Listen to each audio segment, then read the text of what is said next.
Um dos setores mais importantes de um hospital oncológico é a farmácia.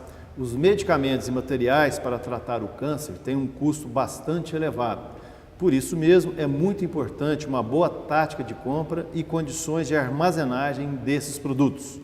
Aqui em nossos estúdios hoje, o gestor de suprimentos do Hospital Dr. Elengotti, o administrador Bruno Ricardo Teixeira, que responde pelo armazenamento e gerenciamento desses medicamentos e materiais.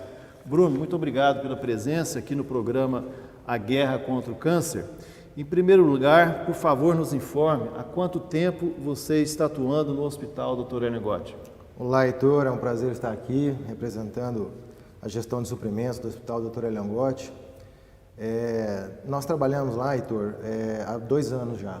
Estou junto à equipe do Hospital Dr. Elengotti há um pouco mais de 2 anos e é um desafio muito grande, né, na vida de qualquer profissional trabalhar em um hospital. Nós estamos ali lidando com vidas, né, e eu sou administrador há mais de 10 anos, né, professor universitário e é uma empresa diferenciada, né, Heitor? Toda a tratativa que nós damos aí no hospital, ela se diferencia muito, né, de outras corporações. Bruno, alegria imensa ter você aqui no nosso programa. Eu queria que você falasse um pouco dos desafios na sua função, um pouquinho mais de detalhes aí nessa conversa que você começou. A gente sabe que o Hospital Dr. Elengotti investe cerca de R$1 milhão por mês em medicamentos, né? Conforme nos informou aí o nosso diretor executivo José Carlos de Almeida, que já esteve conosco. Eu queria que você falasse um pouquinho dos desafios dessa função. Pois é, gerir R$1 milhão de medicamentos e materiais é um desafio muito grande. Por quê? Você tem que otimizar esses recursos, né?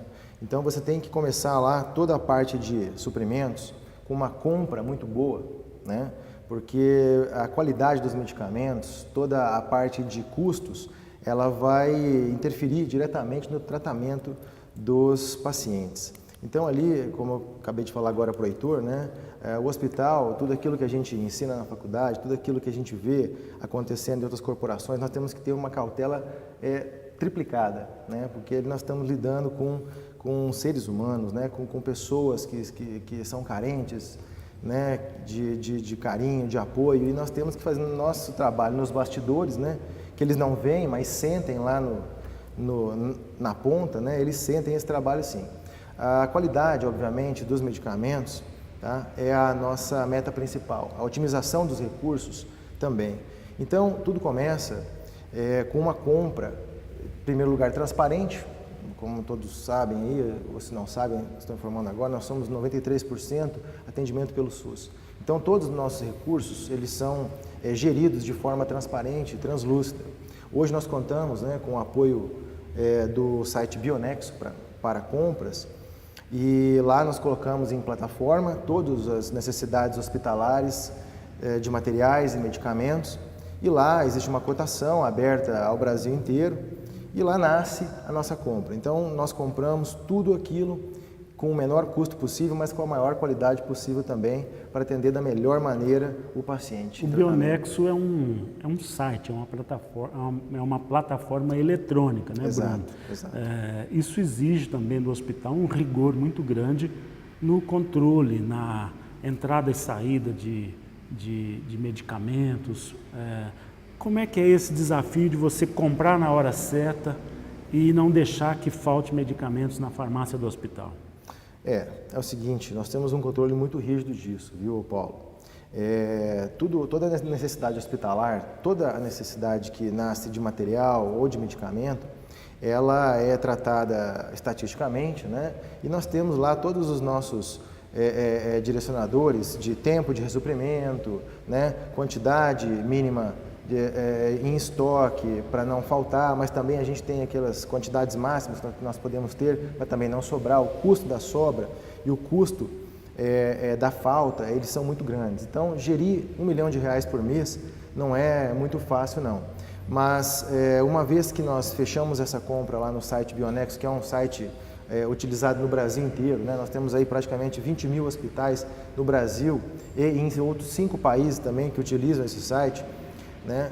O hospital investe, diga-se de passagem, uma quantia significativa nessa transparência, né, e nessa qualidade na compra, em comprar o mais barato possível com a maior qualidade possível, em conformidade com outros hospitais públicos aí e filantrópicos, até mesmo particulares em todo o Brasil e outros 5 países. Bruno, poucas pessoas talvez sabiam que um administrador tem uma importância tão grande dentro do hospital, não só na direção executiva, mas como na farmácia.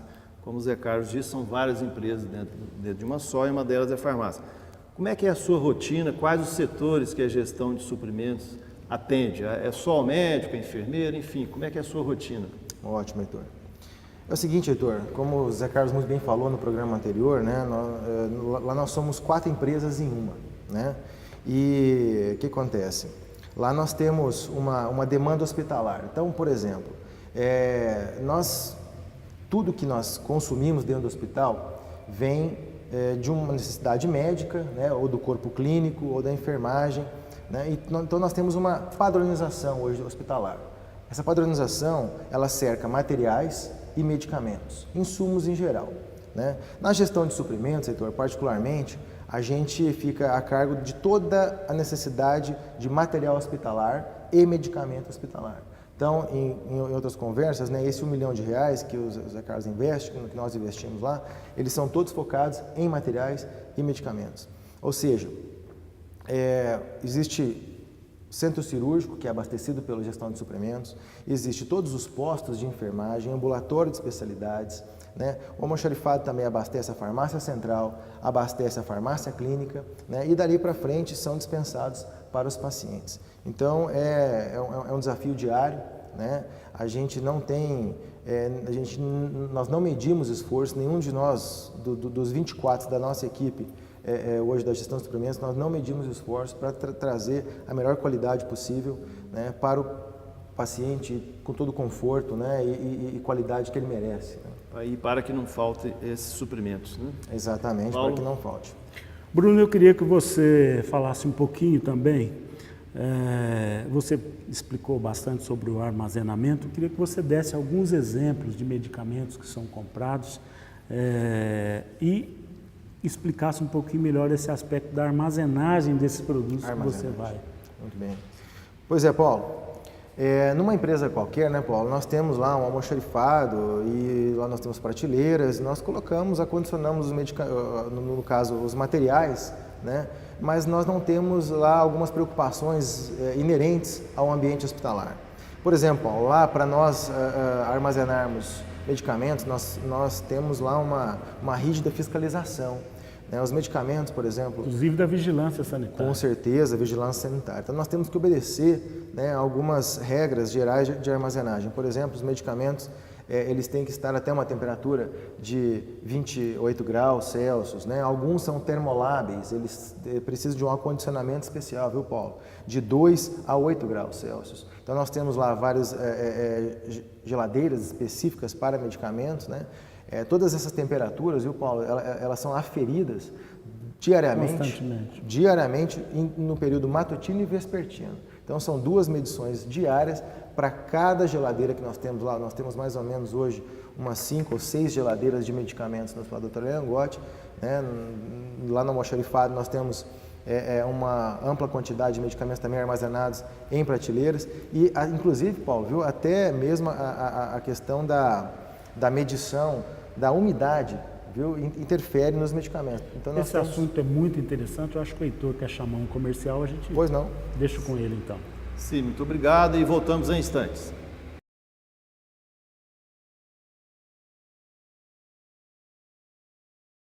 Estamos apresentando o programa A Guerra contra o Câncer. Aqui hoje em nossos estúdios, o administrador Bruno Ricardo Teixeira, que responde pela gestão de suprimentos do Hospital Dr. Hélio Langotti, o Hospital de Câncer de Uberaba. Bruno, todas as empresas e instituições filantrópicas têm responsabilidades sociais também, além de ser uma, e também responsabilidades ambientais. No caso do Hospital Dr. Hélio Langotti, como é que é feito o descarte de materiais e medicamentos, que é uma área muito sensível, né? Com certeza, Heitor.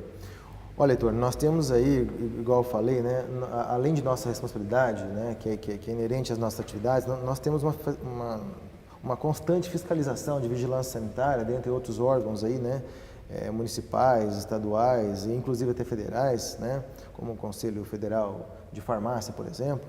Então lá nós obedecemos, né, e seguimos à risca, viu, Heitor, sem exceções aí, toda uma tratativa no descarte desses medicamentos, por exemplo, né, que são, digamos assim, é um subproduto do hospital, porque acaba que alguns medicamentos sobram, né, e eles não podem ser reaproveitados por questão de estabilidade, então nós temos que ter um descarte específico para eles, né, e então tem até a questão da armazenagem acondicionada em sacos específicos, com lacres, né, e você tem que fazer um relatório para a vigilância, tem uma empresa especializada que recolhe esses medicamentos, eventualmente vencidos, eventualmente que sobraram, né, e também, viu, Heitor, tem outros subprodutos também, que é como, por exemplo, as caixas de papelão, né, os isopores, material plástico, que a gente chama também muito de gelox, são gelos, né, em formato de barras plásticas que vêm para medicamentos termoláveis. Todos esses subprodutos nossos, viu, Heitor, todos esses resíduos, eles são tratados de forma, número um, pensar na questão ambiental, ou seja, nós temos parcerias com empresas, né, na qual nós vendemos esses descartes, tá? Além de não gerar um dano ambiental, nós revertemos isso daí em prol do hospital. Então, tudo lá, Heitor, doações, por exemplo, nós contamos também com parceiros em termos de doações. Então, essas caixas de isopor, você compra aí a R$100, R$120 no supermercado, a gente consegue estar passando aí para entidades que necessitam, né, de algum acondicionamento, até mesmo de papelão também. Nós temos lá uma companhia que reaproveita esse material, né? E a gente acaba fazendo aí toda essa tratativa sem nenhum custo para o hospital e principalmente, eventualmente, até revertendo isso, né, em ganho aí. Fazer só uma utilidade pública, embora você não seja farmacêutico, mas muitos pacientes, familiares de pacientes, às vezes ficam em mãos na casa remédios que ou já foram vencidos ou que de alguma forma não serão usados mais. O que esses familiares devem fazer com esse remédio que não vai usar mais para o parente? Me parece que não se pode apenas jogar fora no lixo. Exatamente, Heitor. Similarmente com o que acontece com essas baterias, né, que a gente não pode pegar uma bateria ou uma pilha e jogar, descartar num lixo convencional, os medicamentos, pelo menos a grande maioria deles, viu, Heitor, eles também não devem ser descartados dessa maneira. Bom, a vigilância sanitária, ela tem um endereço aqui em Uberaba que você pode estar levando esses medicamentos para um descarte mais adequado. A maioria dos medicamentos, Heitor, eles possuem substâncias aí que eventualmente podem ser danosas, né? Então a gente pede que eventualmente se levem esses medicamentos para a vigilância sanitária para um descarte apropriado. Como nós fazemos? Nós pagamos uma empresa, viu, Heitor, particular chamada Sterlix, que eles fazem o destino adequado final para esses medicamentos e materiais. Devido ao volume? Devido ao volume, exatamente, né? Devido ao volume. Ok. Bruno, eu gostaria que você falasse um pouquinho para quem está nos vendo e quer saber um pouco mais sobre essa história do Hospital Dr. Elangotti relacionado a medicamentos, da segurança daquele setor. E quando a gente fala em segurança, naturalmente, nós não estamos falando só daquela segurança preocupada em furto ou roubo, mas a segurança do paciente. Com certeza. Mas já que você falou em furto e roubo, eu vou começar essa abordagem por aí, viu, Paulo? Todo o nosso ambiente hospitalar, pelo menos na gestão de suprimentos, viu, Heitor, também, nós temos um monitoramento por câmeras, né, coloridas, tá? 24 horas por dia. Definição boa. Excelente definição, tá? Todas as nossas atividades estão sendo monitoradas, não apenas para a segurança nesses quesitos que você citou, viu, Paulo? Mas também para a segurança, assim, em termos de processos, né? Eventualmente algum processo não está sendo executado de forma adequada, é uma maneira de a gente monitorar e utilizar nessas imagens para eventual treinamento, tá? Ou então reciclagem.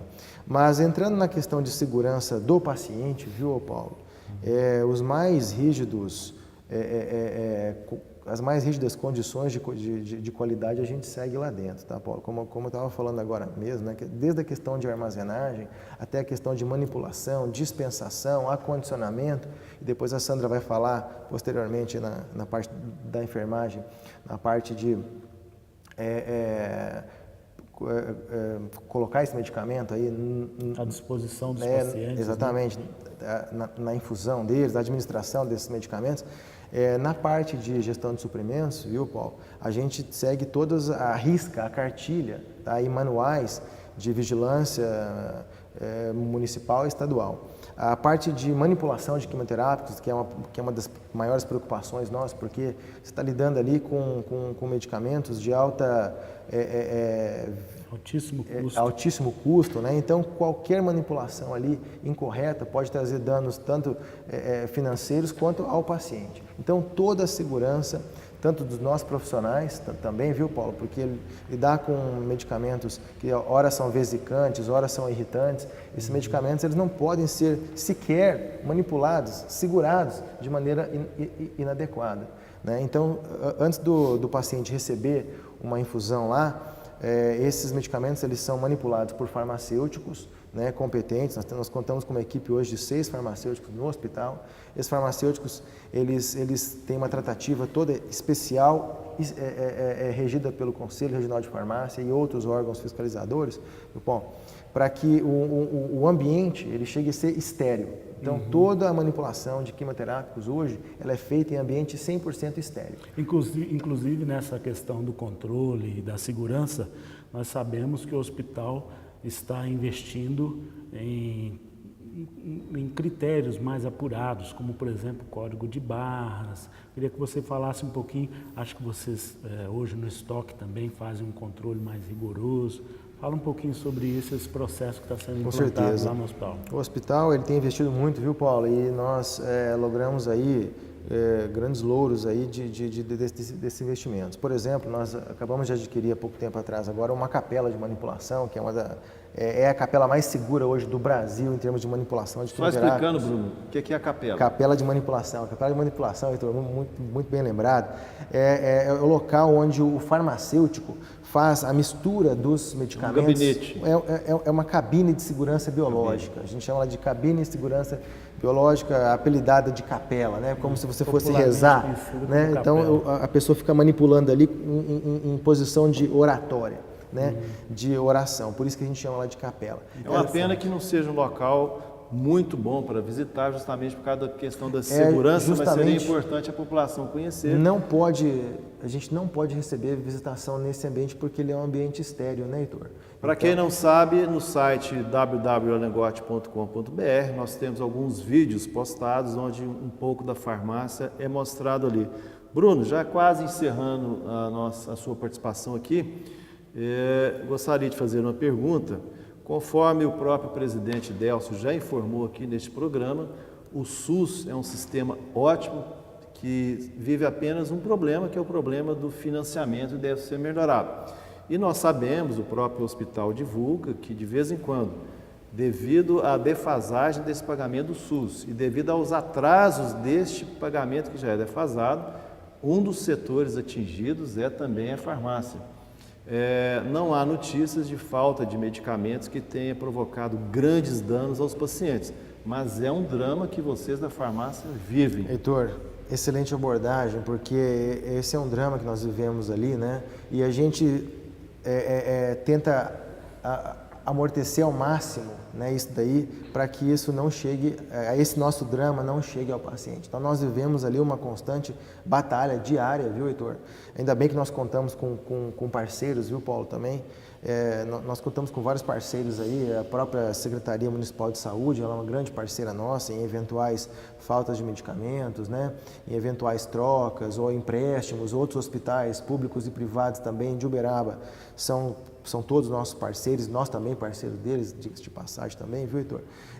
Ali nós fazemos de tudo, Heitor, para que essa defasagem não seja sentida pelo paciente, porque nós nos colocamos ali na situação deles, nós estamos todos os dias ali e nós vemos eles passando, vemos eles saindo. Infelizmente, Heitor, às vezes a gente não vê eles saindo, né? Isso nos traz aí um sentimento de que, não, eu tenho que fazer alguma coisa para minimizar o sofrimento, né? Maximizar esse tratamento que ele está fazendo. Então, Heitor, a gente faz de tudo para que essa angústia que a gente vive não chegue ao paciente. Mas sim, com certeza, nós sofremos ali com essa falta de repasses. Eventualmente, nós temos que recorrer aí a sessões de crédito, a empréstimos, né? Para que a parte fraca que o paciente não receba. Para que a parte fraca que é o paciente não receba. Ok, isso. Parabéns pelo trabalho e pela guerra contra o câncer. Muito obrigado. Todos nós estamos de parabéns, Heitor. Obrigado, ali, Bruno. O Bruno não é ninguém. Ali, o Bruno é toda uma equipe de mais de 400 colaboradores, inclusive vocês dois. Obrigado pela oportunidade. E termina aqui o programa A Guerra contra o Câncer.